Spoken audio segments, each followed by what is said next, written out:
Hi, greetings. It's me, Dr. Paul Gerhardt, and today I want to talk about Twitter. First, I want to thank you very much for taking time to watch this video and for your participation in the course for my Biz 134 class. This week we're talking about how to use Twitter, and I wanted to give you a quick rundown of some of the lessons that you should have gotten from reading the two books on Twitter, the sections from our textbooks. So let's get right into it. Twitter really is a powerful and very well used piece of social media. And one of the things that we're seeing a lot is our current president, if you're watching this in 2018, President Donald Trump, he uses Twitter a lot to be able to share his perspectives. And whether or not you like the president or don't like the president, you cannot help but understand the fact that he gets his message across, his perspectives across, using social media.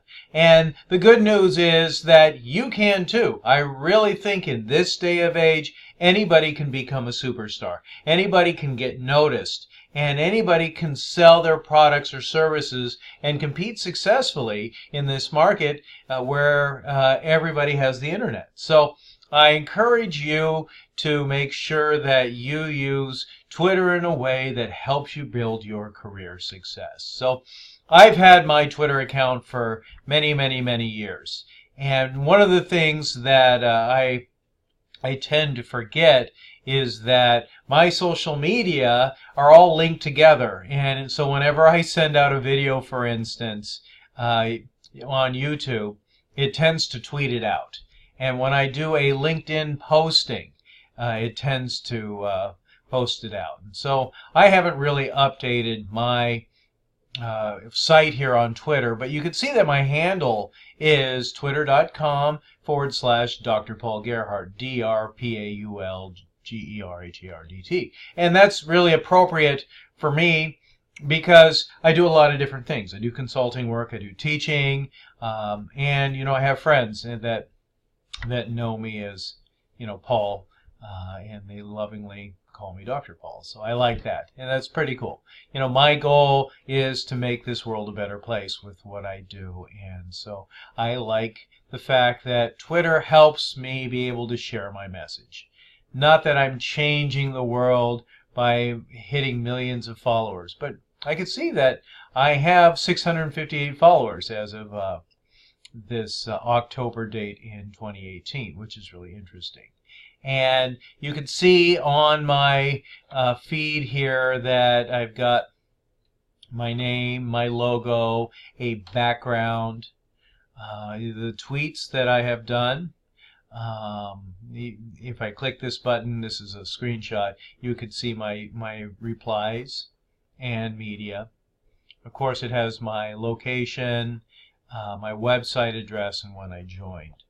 And then it's got some suggestions, who to follow, and my tweet activity. You can see in some months I had many more tweets than others. So it really depends on how much I use my social media. I have downtimes just like everybody else. So it really is a tool that I could use a lot more to build a following.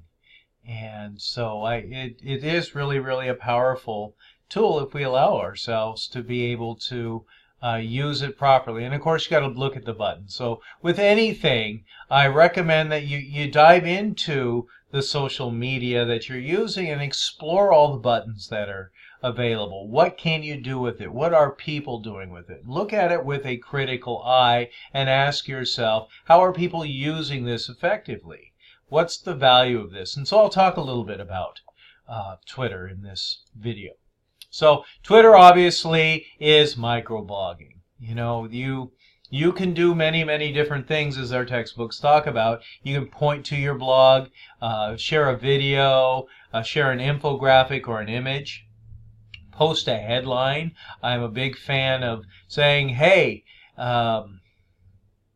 big dog in Seattle crosses street, in silly headline, but then giving a link to a story related to what's going on.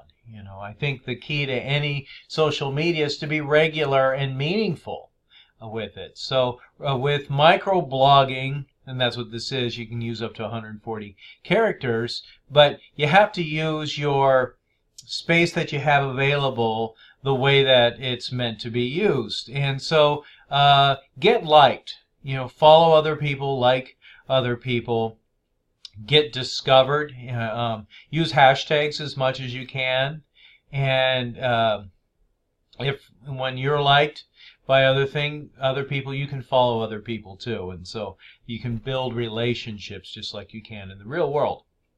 And then try to be able to give meaningful content so other people will want to share your content, and we call that retweeting. So the thing that makes Twitter different than some of the other social media like Facebook is it's open to all. And so anyone can instantly set up a Twitter account without authentication. So it will ask you to fill in an email address, and then it will send you an email to click. But other than that, like anybody can open an email address virtually. So you can have many different Twitter accounts, I suspect. So it's really important that you recognize that anyone can view your tweet. So you got to be very, very careful. Right? You probably heard me say before, you are your own brand manager. And because of that, you have to recognize anything that you put on the web is fair game for other people to screenshot or record or share out with other people. And in business, you've got to be very careful. Branding is really important. So if you've got a logo, use the logo appropriately. Being consistent with meaningful content that would appeal to your prospective target audience is really important. So being able to build a brand, you can't be all things to all people, but you do have to remember that if you're giving people meaningful content, they're probably going to follow you, and maybe they're not going to buy something if you're saying buy this, buy this, buy this, buy this. You don't want to do that, but you want to give them a reason to follow you. You want to help them get to know who you are. And so I could see the value of posting little videos or links out to your blog because you're writing articles that are giving meaningful content to the world, and that people want to share what you want to share. So remember, you got to be able to use it properly. So you have to know that anyone can view your tweets. Anyone can message anyone. Sometimes people are cyber stalking other people to see what you're about. And if you are being consistent about sharing meaningful content that they like, they're probably going to start following you. And even better is sharing things out. Word of mouth is the most powerful advertisement out there, and you earn loyalty. And so what can you do to earn loyalty with a following? Because you only got 140 characters. But the good news is you can contact anyone using Twitter, and you can follow anyone you want using Twitter. So it may be wise for you to be able to take a day and start surfing Twitter. Put in topics in the search bar that you're interested in, or things that are related to your products and services that you're selling. For me, my goal is to do leadership training for organizations. So maybe I'm going to search for human resource companies, and maybe I'm going to look at different company people who've got profiles that are major decision makers or managers in companies, and that's how they identify themselves. So I could use Twitter to identify new prospects that match the persona of the people that I would like to follow me, to build a relationship, to get to know me as a credible person that they want to hire. So my purpose isn't to sell directly, but it is to help provide value. And if people find value in what I do, they might hire me to do what I do best, which is leadership training. So here are some ideas for what you can post. Images like memes are interesting. Pictures that have funny words on it. Be tasteful, of course. I saw a Twitter or a meme the other day, and someone had posted something, and I'm like, ooh, that's a little racist. Videos can help make your posts come alive. Links, like headlines, as I've talked about. You'll notice on my my Twitter feed, I use my logo.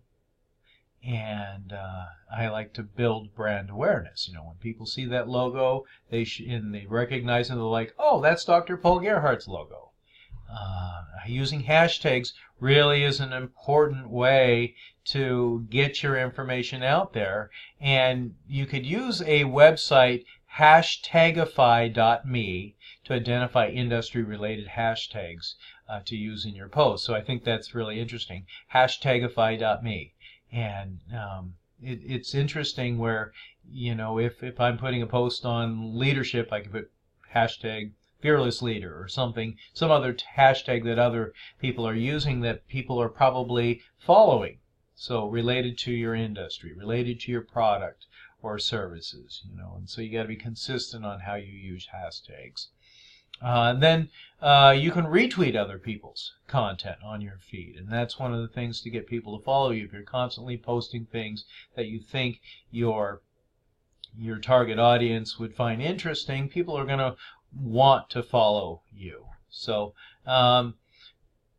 build interest. I like the idea of using humor if possible, and with 140 characters it's kind of hard, but people are doing it all the time. And then commentaries. You know, you can, our President of the United States, he uses commentaries quite well, and I think that's a skill that good tweeters can use. And so whether or not you like the president or not, you got to be able to recognize that he's teaching people what to do and sometimes what not to do, right? We can learn that from anybody that's out there. So using questions out there, you can build a following by asking some provoking questions to get people to think about something related to your products or service. You know, if I was selling mouthwash, if I was a major mouthwash brand, I might say, how many times do you use mouthwash?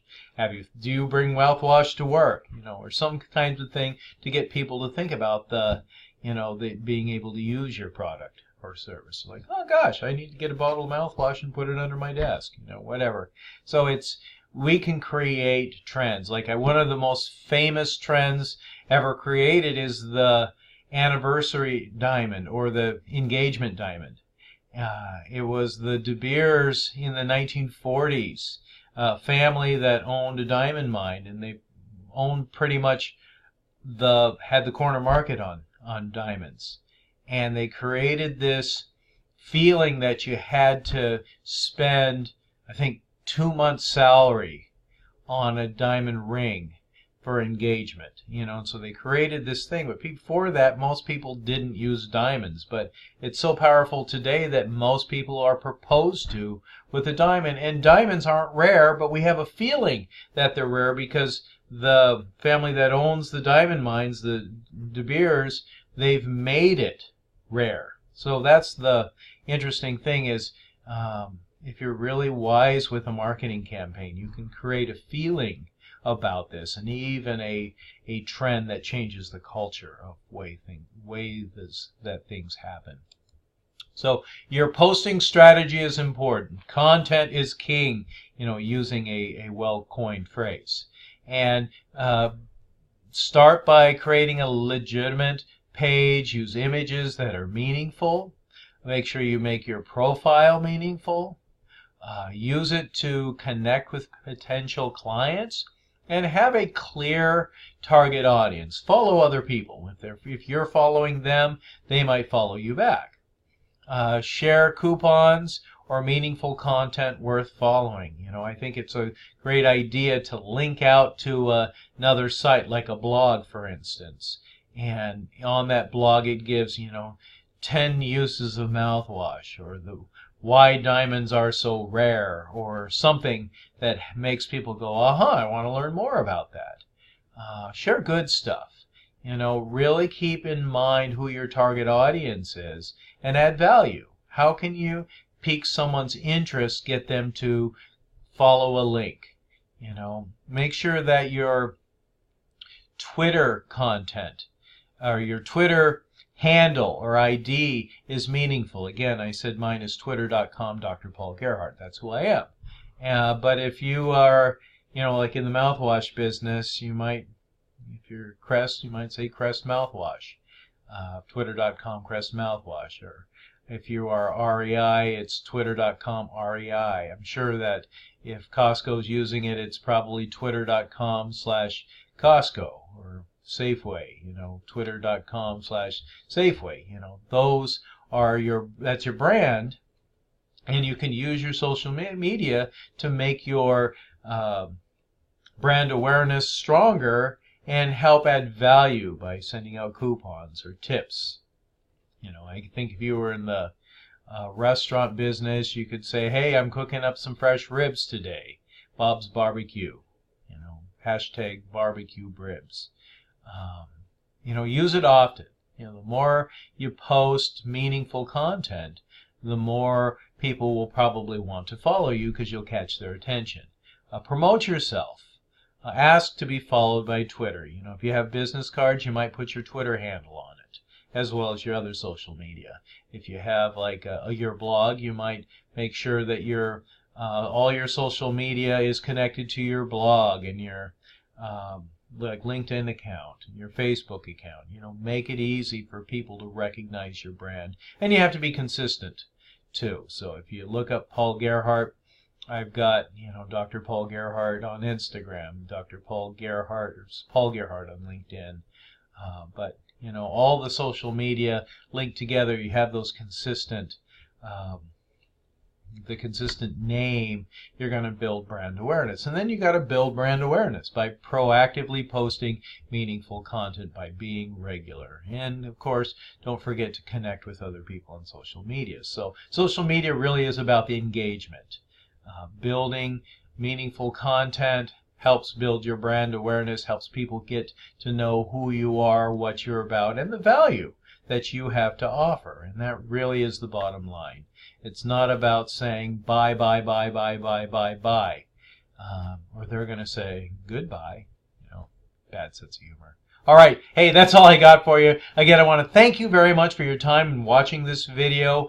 I hope that you found something of value here, and more than anything else, I hope that you have a great day, because only you get to choose how you feel about it. I'm Dr. Paul Gerhardt.